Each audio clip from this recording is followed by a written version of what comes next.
All people suffer through various hardships, and Christians aren't exempted. While Christians might wonder why they suffer, they must continue to trust in the Lord without the slightest shadow of doubt, uneasiness, or fear.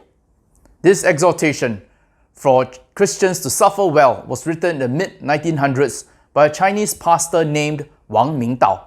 He was no stranger to suffering, and the most significant hardship he faced was government-led religious persecution. As a pastor who encouraged Christians to suffer well, one might presume that Wang remained faithful in the midst of persecution. But he did not. At one point, he abdicated. Wang Mingdao was always willing to sacrifice his well-being instead of compromising on his convictions. First, as a Presbyterian minister, he lost his job and opportunity for further studies because of his conviction that baptism is by immersion.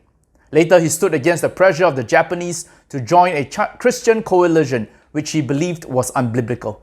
However, when communism arose in China, he and his wife were imprisoned for being counter-revolutionary. But he was shortly released on September 29, 1956, after confessing to multiple crimes he did not commit. Out of fear of a long imprisonment or death and concern for his wife's well-being, Wang compromised and he joined the Three Self Church. Soon after, he felt he had betrayed the Lord and he repented. He was rearrested in 1957 and served another 22 years of imprisonment.